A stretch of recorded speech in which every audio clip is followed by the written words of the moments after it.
বন্ধুরা, আজকে আমরা এমএস এক্সেলের একটা ইন্টারেস্টিং জিনিস শিখব। সো দেখুন, হেডিং দেখে বুঝতেই পারছেন কি এজ ক্যালকুলেশন। হ্যাঁ, বয়স কীভাবে এক্সেলের সাহায্যে ক্যালকুলেট করতে হয় সেটা আমরা শিখব।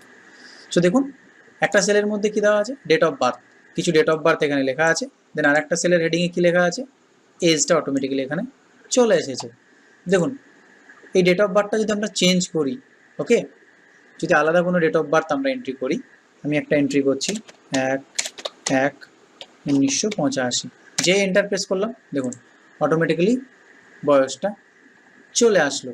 মানে যে কোনো ডেট অফ বার্থ, কারোর ডেট অফ বার্থ লিখবো, আজকের ডে পর্যন্ত তার বয়স কত সেটা অটোমেটিক্যালি চলে আসবে। সো এটা কিভাবে করতে হয় যদি পুরোটা শিখতে চান তাহলে অবশ্যই ভিডিওটা পুরো দেখবেন। সো চলুন শুরু করি। দেখুন, এখানে সি কলামের মধ্যে আমাদের ডেট অফ বার্থ যেগুলো আছে সেগুলো এন্ট্রি করা আছে, আর ডি কলামের মধ্যে আমাদের যে সেলগুলো সেগুলো ফাঁকায় আছে, কারণ এর মধ্যে এসে আমাদের কিন্তু এজটা অটোমেটিক্যালি চলে আসবে। তো ডাইরেক্ট ফর্মুলাতে যাওয়ার আগে আমাদেরকে কিন্তু দুটো জিনিসকে চেক করে নিতে হবে। কি? ফার্স্ট, নাম্বার ওয়ান, সেটা হচ্ছে ডেট অফ বার্থগুলো যে সেলের মধ্যে আমরা এন্ট্রি করেছি সেই সেলগুলোকে সব আমরা সিলেক্ট করে নেব। সিলেক্ট করে নেওয়ার পর এর উপর রাইট ক্লিক করব, দেন ফরম্যাট সেল। এখানে গিয়ে আমাদেরকে দেখে নিতে হবে যে এর ফরম্যাটটা কী আছে, ডেট ফরম্যাট আছে কিনা। সো দেখুন, এখানে ডেট ফরম্যাটটা অলরেডি আছে। যদি অন্য কিছু থাকতো, ফর এক্সাম্পল জেনারেল বা নাম্বার বা কারেন্সি বা অ্যাকাউন্টিং, যাই কিছু থাক না কেন আমাদেরকে এখানে কিন্তু সিলেক্ট করতে হবে ডেট, দেন ওকে। আর যদি আগে থেকেই ডেটটা সিলেক্ট করা থাকে তাহলে তো কোনো সমস্যাই নেই। দেন একই রকমভাবে এই যে এজের যে সেলগুলো আছে এগুলোকে আমরা সিলেক্ট করব। সিলেক্ট করার পর রাইট ক্লিক, দেন ফরম্যাট সেল। এখানে গিয়ে আমাদেরকে দেখে নিতে হবে কি আছে, এটা নাম্বার আছে কিনা। তো দেখুন অলরেডি নাম্বারই হয়ে আছে। যদি না হয়ে থাকে নাম্বার তাহলে আপনারা এটা নাম্বারটা সিলেক্ট করে ওকে করে দেবেন। এরপরে আমরা চলে যাব এবার ফর্মুলাতে। ফর্মুলা শুরু করার আগে আমাদেরকে ইকুয়াল সাইন দিয়ে শুরু করতে হয়, তো ইকুয়াল সাইন দিলাম। দেন আমাদেরকে ফর্মুলাটা টাইপ করতে হবে। ফর্মুলাটা হচ্ছে কি, dated if, DATED, dated if IF if, then first bracket, তারপরে ডেট অফ বার্থ, মানে কোন ডেট অফ বার্থ থেকে ক্যালকুলেশন হবে সেই ঘরটা C5। কেন?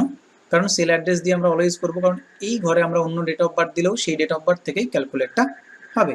দেন কমা, তারপরে এই ডেট অফ বার্থ থেকে কোন সময় পর্যন্ত আমরা এজটাকে ক্যালকুলেশন করব। তো সেটা হচ্ছে আজকের যে ডেট সেই ডেট।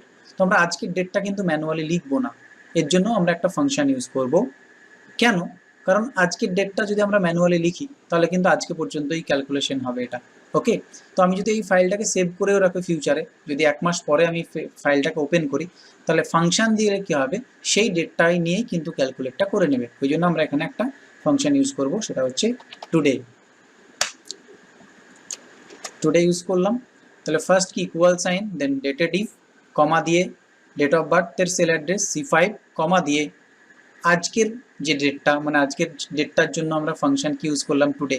মানে এটা কালকে হলে কালকের ডেটটা অটোমেটিক নিয়ে নেবে, 6 মাস পরে হলে 6 মাসের ডেটটা অটোমেটিক্যালি নিয়ে নেবে। ওই জন্য আমরা এখানেও একটা ফাংশন ইউজ করলাম টুডে, মানে যেদিনকে আমরা ওপেন করবো সেই দিনকের ডেটটা অটোমেটিক্যালি নিয়ে নেবে। ওই জন্য আমরা ম্যানুয়াল ডেট লিখলাম না। দেন কমা, আমরা কি বের করতে চাইছি, ইয়ার। তো আমরা তাকে ইনভার্টেড কমার মধ্যে আমাদেরকে লিখে দিতে হবে ক্যাপসে Y, দেন ব্র্যাকেট ক্লোজ, এন্টার। দেখুন অটোমেটিক্যালি এজটা চলে এসেছে, ওকে। এখানে যদি আমরা ডেট অফ বার্থটা চেঞ্জ করি, চেঞ্জ করছি হয়তো আমরা,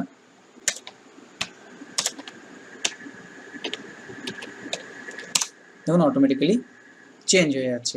এবার আমরা বাকিগুলো যে ডেট অফ বার্থগুলো আছে যতই থাক না কেন আমরা জাস্ট ড্র্যাগ অ্যান্ড ড্রপ করে দেবো, দেখুন অটোমেটিক্যালি চলে এসেছে, ওকে।